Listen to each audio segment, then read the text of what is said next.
Hey there, it's Jen from Fabulous Paper Emporium and welcome to my channel. Today we have my version of a double flap or a double flip card, and we've used magnets, and this is how it opens. Stick with me and we'll go through the entire process together.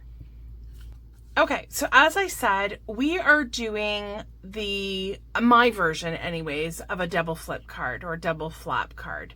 And so I saw a few options, and I've done this card before, I feel like, using the O Canada 2 paper. But for this one, I wanted to do something a bit different. And so I've actually included a magnet. As you can hear, the magnety sound. And so this is just a little flap that holds the card closed. I had thought about maybe putting another, so it is, I guess, a triple flap card, which you could absolutely do. There's plenty of space. The base is an A2 card. I'm just opening it this way, which is typically not my preferred way of doing it. So but for this particular paper, for this project, it just seemed to work. So I'm using the Little Things paper from Graphic 45. And so I'm just using some of the cut aparts for the little flap that we have here. Of course, you could always put like a little hidden message, so long as it fits in this space. The space is about 2 3/8 by 3 3/8, give or take. And then we have our little, band that is connected to the back. And yeah, we've got our space to write in on the inside. So it's fairly simple. You don't need to have magnets to do this. It will work without, it just won't stay closed.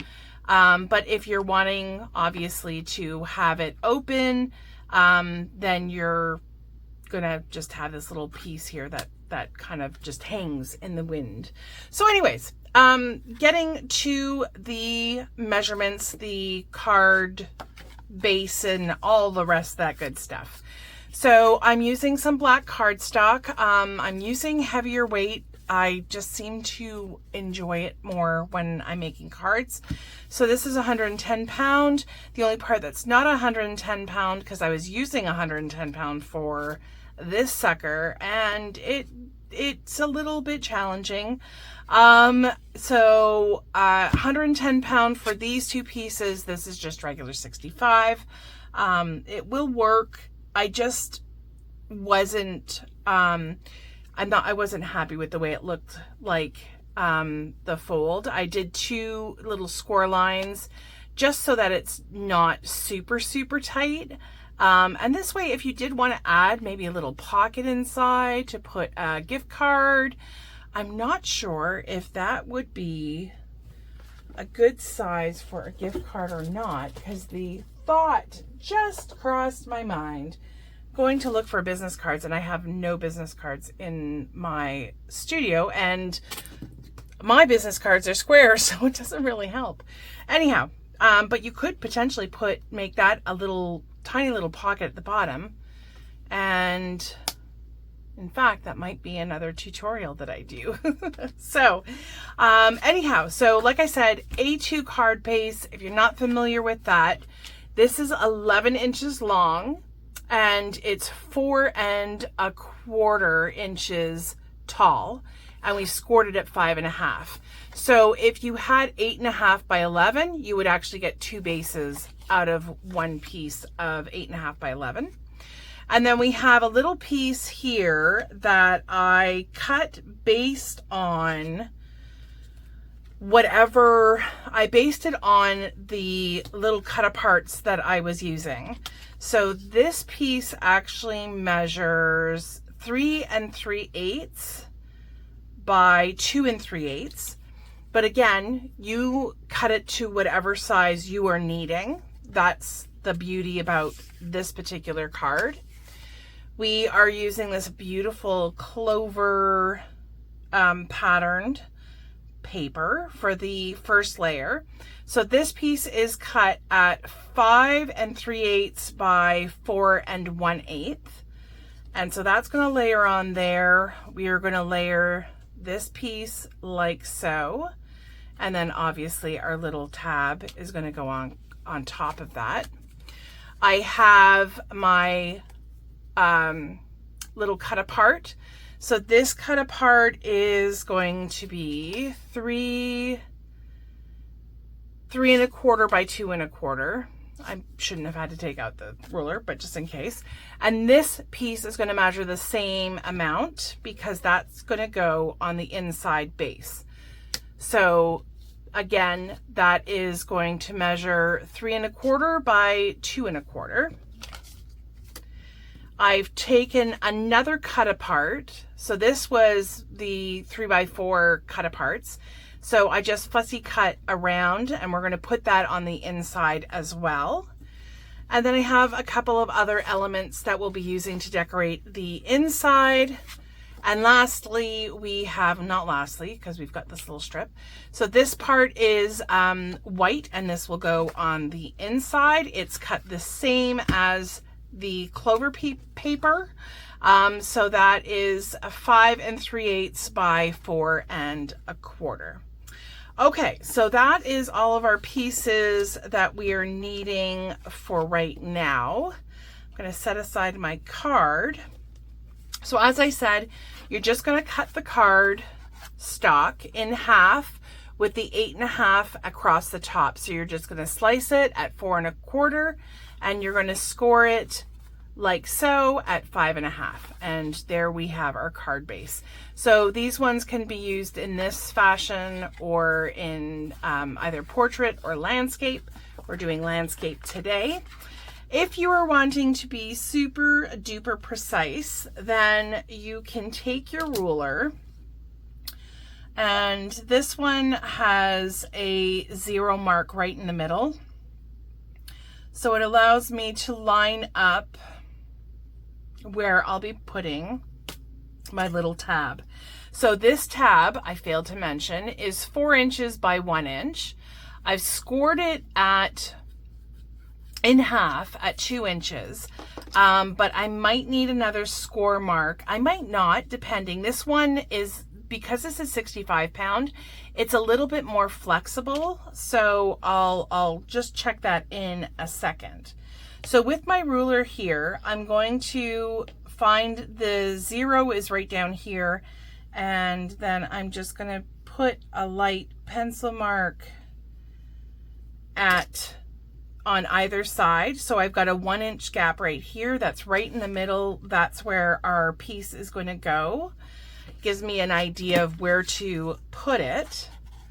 And so if I do that, yeah, it's a little, it's, you know, it's about not half the weight, but it's a little bit more flexible, so it's not as rigid. So if you're using 65 pounds, you're not going to have to do 2 separate score marks, unless you plan on putting lots of stuff inside. And then I would do a score mark at 2 and a score mark at 2 1/8.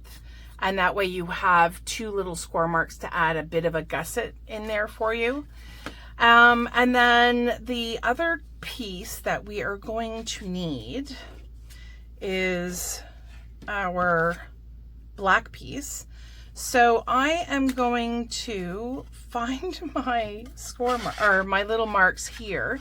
So this entire piece, I'm thinking now you could put it on the inside if you wanted to. If you wanted to have it completely hidden, you could also do it here. You're just going to have to make sure that when you're applying it, that I would make sure that you're not going in too far and that your score line, you know what I mean? So you can close, so you can actually close it. Let's do it that way. I did it the other way when I was making my first card, but I kind of like the idea of having that hidden. So I'm going to remake my marks. Again, it's just not to be super duper duper precise, but I want it in the middle. Okay, come on, glue. That's a sign that I've been talking too much, when my glue doesn't want to come out. Okay, so I'm going to put that, I'm going to put that like so.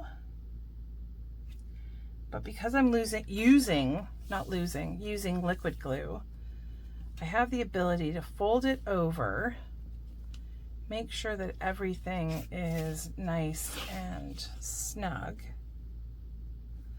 but not super tight. I also want to make sure that I'm not oozing a ton of glue. I made sure to stay inside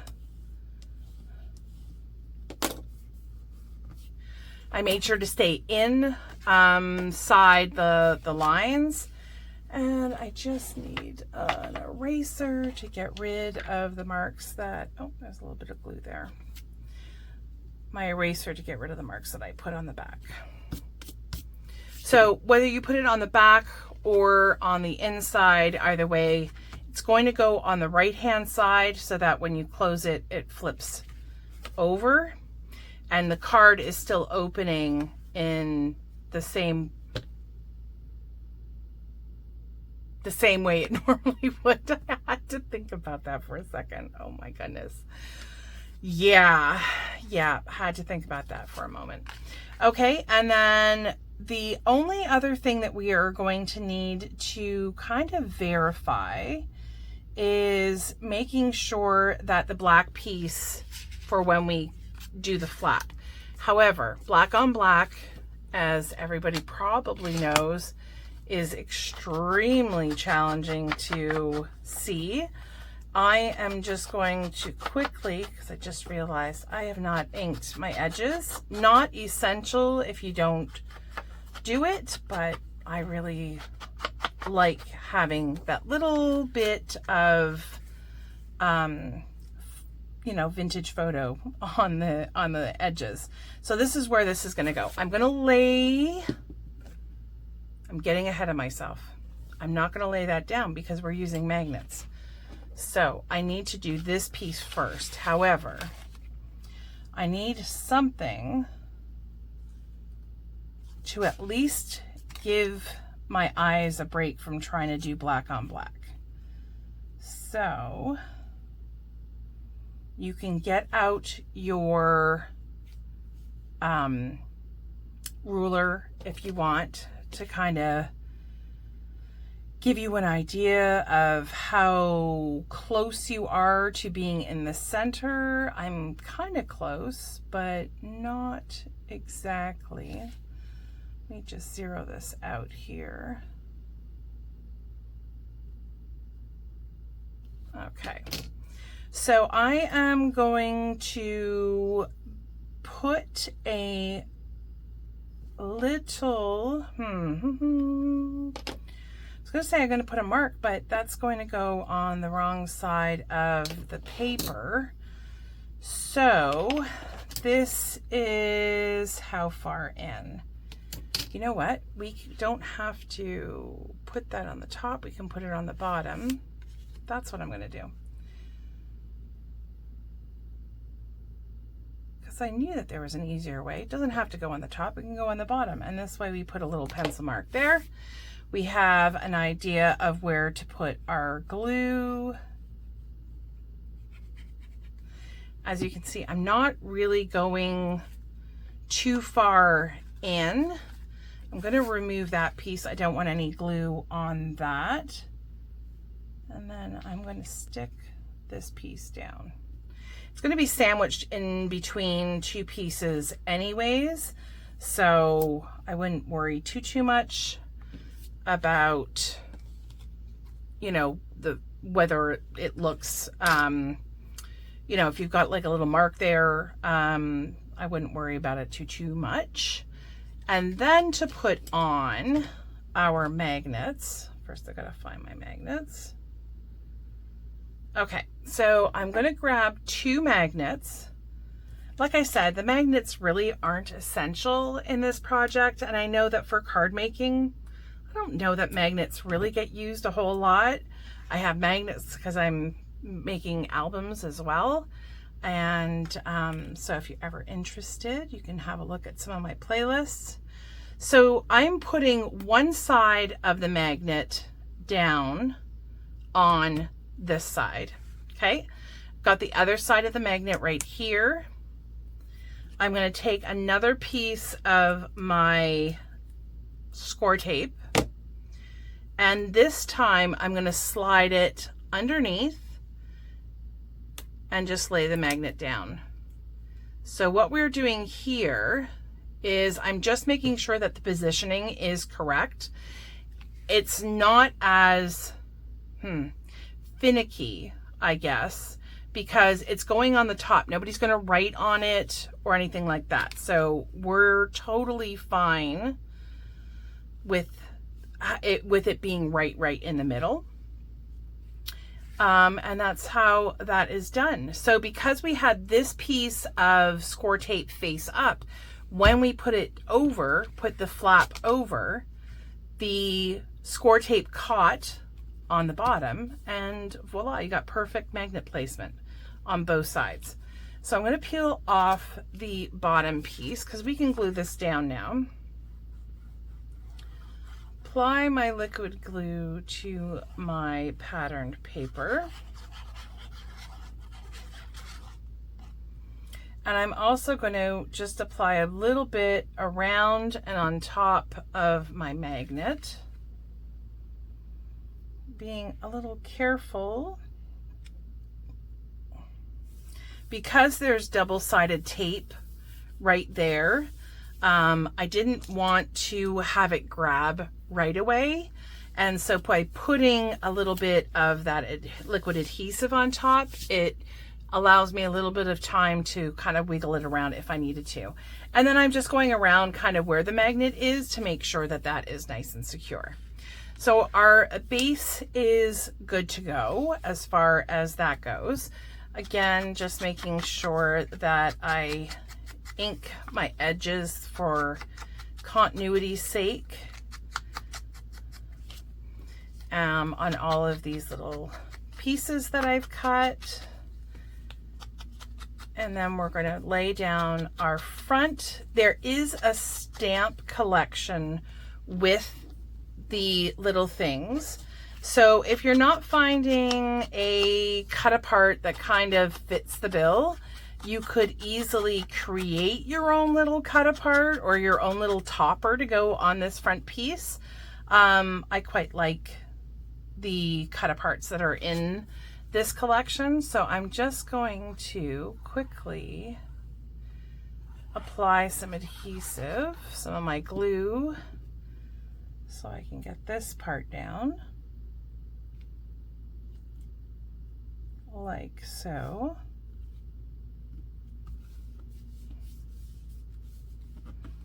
I did give myself one of these strips so that I can cover that. I'm just going to wait until it's all assembled. That's going to be one of the last steps that I do.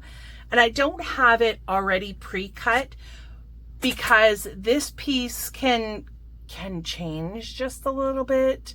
I just eyeballed this in the center. I'm seeing that it's maybe a little bit longer on this side than it is on this side, but I'm okay with that.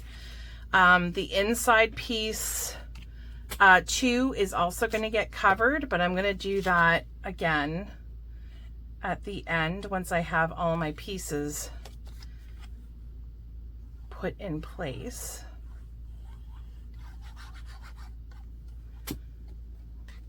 So we've got green polka dot.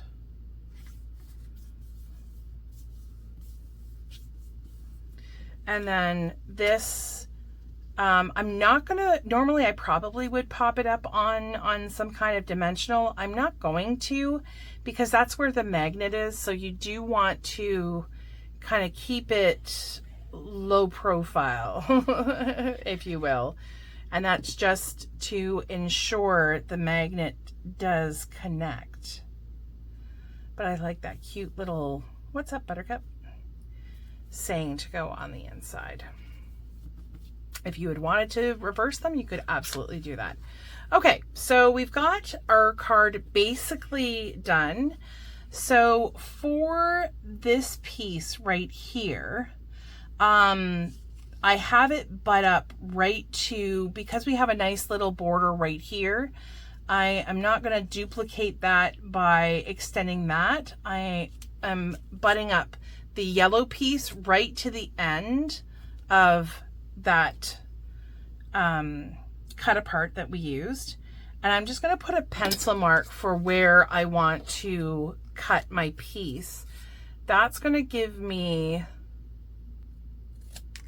the length, width, whatever you want to call it. So I like that. That suits, maybe trim off a little bit more so that we have it in line with our green paper.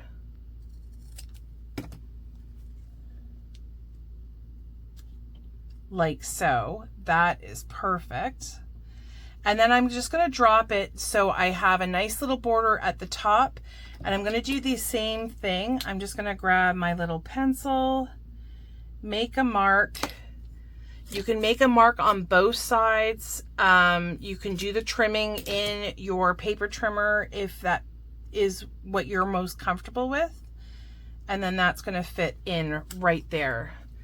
And I think that fits in nice and perfect. And this way, if this little panel on the top is a little bit wonky, then you're going to ensure that this piece right here isn't going to be a little bit wonky also.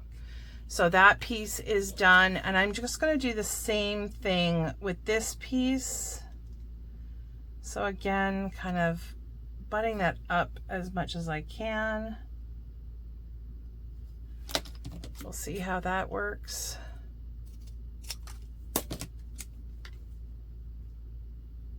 Okay, that works nicely. And then doing the top and bottom, making sure that that too is marked. I don't really having a hard time seeing as things come falling down. There we go. Okay.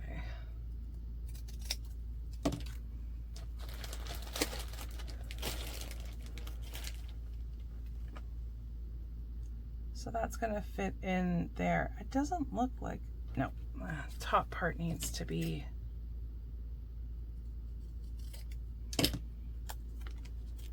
And I just realized I did not ink the edges on my front piece. Eesh. I don't think anybody's going to notice, except for me.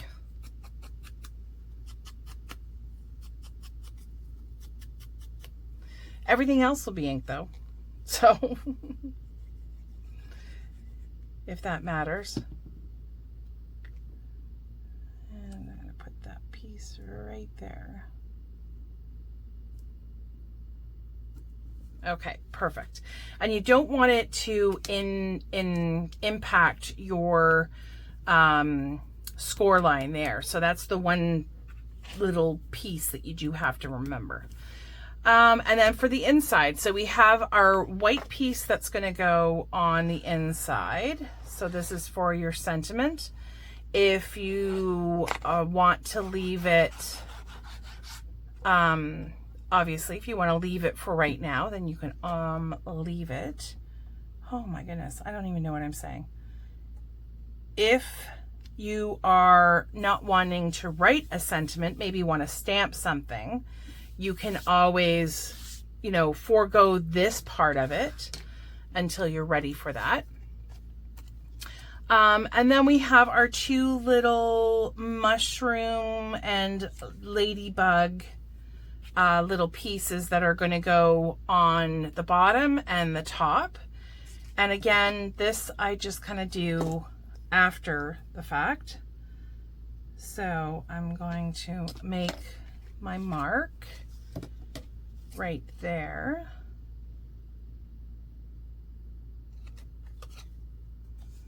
And then I'm going to give it a little cut. So that's going to fit in there. I do want to ink the edges really quickly.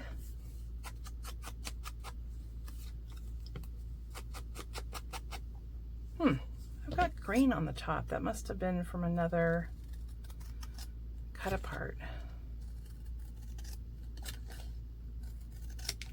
I don't want the green there.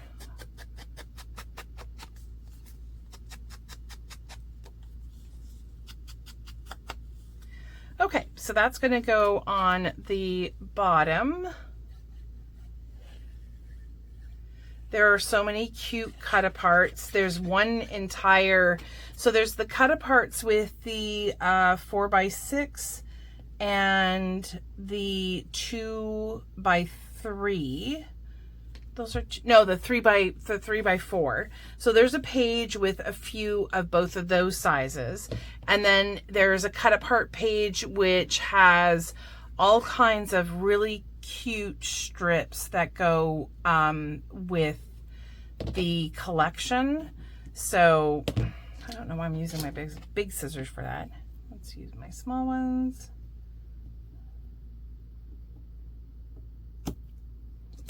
And then give that a quick, so there's a, like I said, there's an entire page of these strips, and these are some of the strips that you can find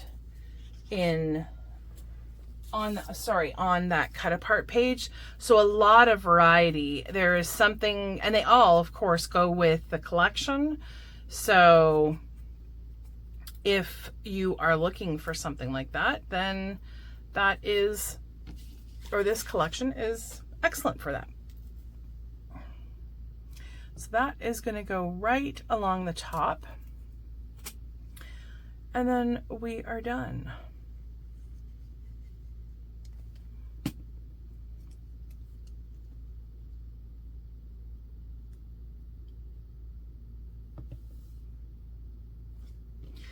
Okay, so here we have our double flip card, and with magnet, I might add.